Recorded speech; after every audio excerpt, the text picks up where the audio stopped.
युद्ध के छठे दिन इजराइल का ईरान पर एक और भयंकर हमला।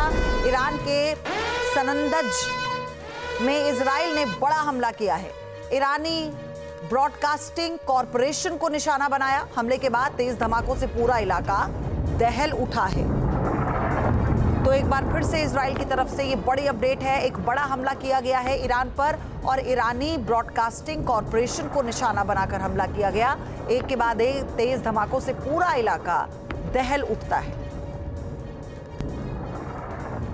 आप देखिए रात के अंधेरे में ये जो धुआं है ये कितनी तीव्रता बता रहा है इस धमाके की कि एक बड़े एरिया को इसने अपनी जद में लिया। ये ब्रॉडकास्टिंग कॉरपोरेशन है ईरान की, जहां पर इजराइल ने ये बड़ा अटैक किया है। सनंदज इलाका है ये और यहां पर इजराइल ने टारगेटेड अटैक किया। इससे पहले हमने आपको दिखाया था कैसे उसने रात में तेल अवीव पर जो बड़ा हमला किया था उसमें बड़े नुकसान का आकलन किया गया था। तो अब उसके अलावा जो और इलाके हैं ईरानी, वहां पर कैसे अटैक किया जा रहा है ये तस्वीरें आप देखिए। और इन्हीं हमलों के बाद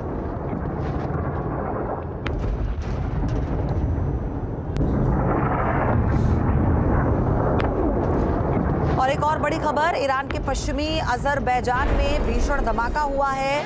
बुकन काउंटी गवर्नर इलाके में जोरदार विस्फोट हुआ। एक साथ कई धमाके हुए, इससे भारी तबाही की खबर है। इन तस्वीरों को देखकर अंदाजा लगाया जा सकता है कि ये हमला कितना भीषण है। ईरान पर हुई अब तक की भीषण बमबारी में देखिए ये एक बताया गया, यानी ईरान पर अब तक के जितने बड़े अटैक हुए उसमें से ये एक बड़ा अटैक है। एक बार फिर से समझिए कैसे इस पूरे धमाके को अंजाम दिया गया।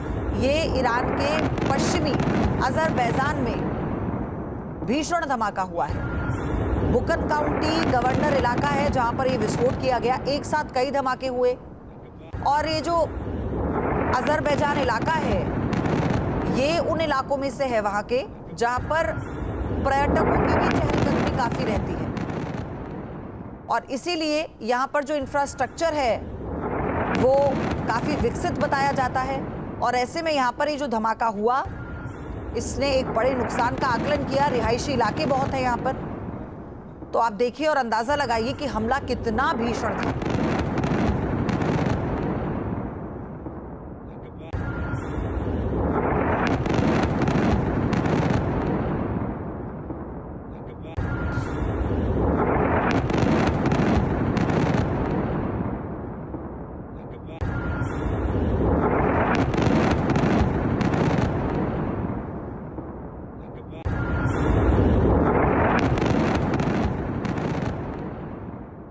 एक और देखिए तस्वीर, एक और बड़ी अपडेट, इजराइल ने ईरान पर शुरू कर दिए हैं नए चरण से हमले। आईडीएफ के हमले से ईरान में तबाही मची है। तेहरान में कई जगहों पर लगातार धमाके हो रहे हैं और उसी की तस्वीरें हैं जब तेहरान में कई जगहों पर धमाके हुए। तो आप देखिए कैसा रात में मंजर नजर आया, ये कैमरे में रिकॉर्ड हुआ। एक के बाद एक बड़े धमाकों से दहल गया तेहरान। आईडीएफ की जो कार्रवाई है उसमें सबसे ऊपर तेहरान है और ईरान के बाकी इलाकों के साथ साथ वो तेहरान को भूलता नहीं है। और यही कारण है कि एक के बाद एक जो धमाके हुए उसमें तस्वीर कुछ इस तरह की नजर आई।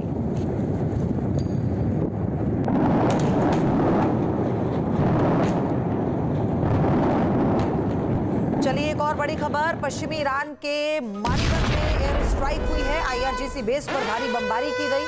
ये इलाका कुर्दिश बहुल है और यहीं पर आईआरजीसी का बेस भी है। ऐसे में इजरायली और अमेरिकी सेना आईआरजीसी के बेस पर हमले तेज कर रही हैं क्योंकि इन्हीं बेसों से इजराइल को टारगेट किया जा रहा है। अमेरिकी सैन्य ठिकानों को यहीं से टारगेट किया जा रहा है। तो ये जो है मारिवन में एयर स्ट्राइक की गई, ये वो इलाका है जहां पर आईआरजीसी का बेस है।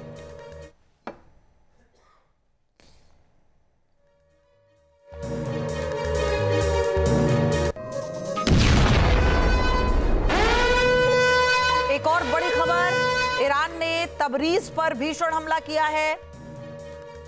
ईरान के तबरीज पर यह भीषण हमला हुआ है। ये बड़ी अपडेट इस वक्त आपको बता रहे हैं। केरमान शाह में भी हवाई हमला हुआ है और ये हमला जो है ये जॉइंट ऑपरेशन है। यूएस इजरायली विमानों ने बम वर्षा कर दी है इन इलाकों में। ये बड़ी खबर इस वक्त देखिए, ईरान के तबरीज पर यह भीषण हमला, केरमान शाह में हवाई हमला हुआ है। तो कैसे अलग अलग इलाकों को ईरान के, हमने आपको बताया तेहरान के अलावा जिन इलाकों को दहलाया जा रहा है, और वो इलाके भी जो कि कुर्दिश बहुल है। और अब उसके अलावा अजरबैजान की बात हमने आपको बताई। अब तबरीज पर देखिए हमला हुआ है, केरमान शाह पर हमला किया गया है। तो ये जॉइंट एक्सरसाइज है, ईरान को भी संभलने का मौका नहीं दिया जा रहा है। एक और बड़ी अपडेट है, पूर्वी तेहरान में इजराइल की भीषण बमबारी हुई है। इजराइल के हमले में ईरान में भारी तबाही का दावा किया गया। IRGC हेडक्वार्टर समेत कई बड़े ठिकाने तबाह कर दिए गए। ये बड़ी अपडेट है।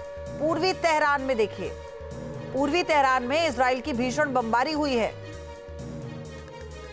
पश्चिमी तेहरान को दहलाया गया। पूर्वी तेहरान पर अब इजराइल की नजर है। IDF लगातार यहां पर हमले कर रही है। चलिए अगली बड़ी खबर देखिए, उत्तर पश्चिम ईरान में बासिज फोर्स के मुख्यालय पर हमला किया गया। इजरायली हमले के बाद जोरदार धमाका हुआ है। जानकारी के मुताबिक यह हमला ईरान के अंदरूनी सुरक्षा बलों से जुड़ी जगहों को निशाना बनाकर किया गया। बड़ी खबर आ रही है इस वक्त। बासिज फोर्स ये वो योद्धा हैं ईरान के जो किसी भी हालत में लोहा लेने को तैयार रहते हैं। अब ऐसे में IRGC तो निशाने पर है ही, अमेरिका और US के, लेकिन उत्तर पश्चिम ईरान में बासिज फोर्स के मुख्यालय पर हमला किया गया। आप समझिए, इजरायली हमले के बाद जोरदार धमाका होता है और यह हमला ईरान के अंदरूनी सुरक्षा बलों से जुड़ी जगहों को निशाना बनाकर किया जा रहा है। हर मोर्चे पे तैनात रहने वाली बासिज फोर्स का जो मुख्यालय है उस पर सीधा अटैक। एक और बड़ी खबर, इजरायली एयरफोर्स की तेहरान में एयर स्ट्राइक हुई है। ईरानी सरकार के कमांड सेंटर पर एयर स्ट्राइक की गई। बासिज फोर्स और इंटरनल सिक्योरिटी को निशाना बनाया। इससे पहले हमने आपको बताया था कैसे बासिज फोर्स के मुख्यालय को निशाना बनाया गया। वो तमाम महत्वपूर्ण ठिकाने जहां से किसी भी तरह के ऑपरेशन को, बैठकों को अंजाम दिया जा सकता है। सबसे पहले तो खामेनेई के साथ उसके मुख्यालय और आवास का ही अंत कर दिया गया। और अब देखिए एक एक करके कैसे उन तमाम जगहों पर अटैक किया जा रहा है, टारगेटेड अटैक किया जा रहा है जो अहम ठिकाने हैं। राहुल डबास मेरे सहयोगी हमारे साथ जुड़ चुके हैं इस वक्त। राहुल, ईरान को संभलने का मौका नहीं दिया जा रहा है इस जॉइंट ऑपरेशन में। अब तेहरान के अलावा चुन चुनकर अलग अलग ठिकानों पर टारगेट किया जा रहा है।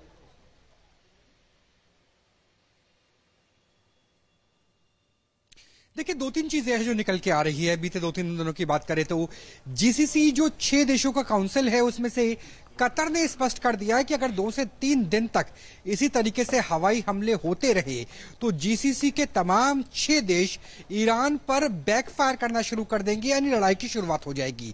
यहां उनका अर्थ यह है कि जहां उनके बेसिस हैं, अमेरिका के बेसिस है, अमेरिका को खुली छूट मिल जाएगी कि अब वो गल्फ कॉर्पोरेशन काउंसिल यानी कतर, ओमान या फिर UAE, सऊदी अरेबिया, वहां से सीधा हमला कर पाएंगे, उनकी धरती का इस्तेमाल कर पाएंगे। पहली चीज, अजरबैजान का आपने जिक्र किया। अजरबैजान और इजराइल के रिश्ते बहुत अच्छे हैं। भले ही अजरबैजान एक मुस्लिम देश है, उसके पीछे की 2 वजह नजर आती है। पहला तो ये आर्मेनिया और ईरान के रिश्ते अच्छे हैं। दूसरा ये कि अजरबैजान का जो टोटल एक्सपोर्ट किया जाता है क्रूड ऑयल का, कच्चे तेल का, उसमें से 60% अकेले इजराइल को किया जाता है।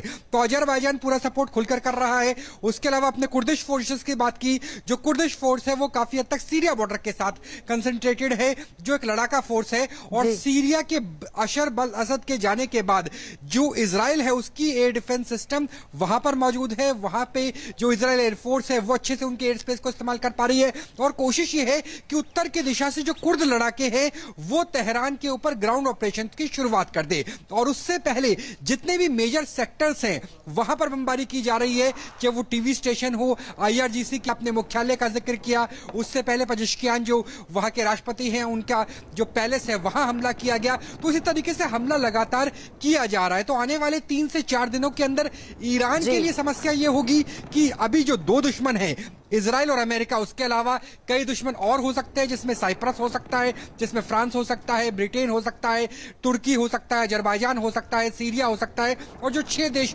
खाड़ी के ही ये हो सकते हैं। यानी दुश्मनों की संख्या 2 से बढ़कर 12 हो सकती है। दूसरा, अगर अमेरिका और इजराइल के लिहाज से बात करें तो उनके लगभग 30 से 35% के आसपास एयर डिफेंस सिस्टम की बैटरीज यानी इंटरसेप्टर मिसाइल्स कम हो चुकी है। ऐसे में अगर एक सप्ताह और जंग चलती है तो इजराइल का जो एयर डिफेंस सिस्टम है वो चरमराता हुआ नजर आएगा, यानी इंटरसेप्ट नहीं कर पाएंगी ईरान के मिसाइलों को, जिसकी वजह से बड़ा आर्थिक नुकसान होगा। और उसी समय पर ईरान के बेड़े में अभी मिसाइलों का जखीरा भरा हुआ है। और जब इंटरसेप्ट की बात आप कर रहे हैं तो इसके अभी हमने देखे ऐसे कई जगहों पर जहां पर इंटरसेप्ट नहीं किया गया और बड़ा नुकसान हुआ। तेल अवीव भी इसका बहुत बड़ा एग्जाम्पल है। राहुल, एक और बड़ी अपडेट, राहुल आपके पास आते रहेंगे। बहरीन में अमेरिकी हमला किया गया, ईरान ने अमेरिकी बेस पर मिसाइल दागी है। यूएस बेस के पास करीब 4 धमाके हुए। एयर डिफेंस ने ईरानी मिसाइलों को इंटरसेप्ट किया है। बड़ी अपडेट है ये। बहरीन में अमेरिकी सैन्य ठिकानों पर बड़ा अटैक किया गया, अमेरिकी बेस पर मिसाइल दागी गई। यूएस बेस के पास करीब 4 धमाके हुए लेकिन इंटरसेप्ट कर लिया गया। तस्वीरें देखिए, ये इंटरसेप्शन की तस्वीरें हैं जब हवा में ही उन मिसाइलों को मार गिराया जाता है। एक और बड़ी अपडेट, बहरीन में ईरान का एक और बड़ा हमला हुआ है। बहरीन में एक के बाद एक कई धमाके हुए। बहरीन में अमेरिकी सेना के फिक्स्ड फ्लीट का हेडक्वार्टर है और मिडिल ईस्ट में अमेरिका का नेवल कमांड सेंटर भी है। ऐसे में ईरान अमेरिका की इन तमाम प्रॉपर्टीज पर, इन तमाम ठिकानों को अटैक कर रहा है, टारगेटेड अटैक कर रहा है। आपके मोबाइल पर तुरंत आएगी ब्रेकिंग न्यूज। स्क्रीन पर सबसे पहले दिखेगी बड़ी खबर। देश दुनिया की हर खबर एक जगह। अब आपके मोबाइल पर तुरंत फटाफट इंस्टॉल कीजिए न्यूज नेशन ऐप और रखिए खुद को अपडेट।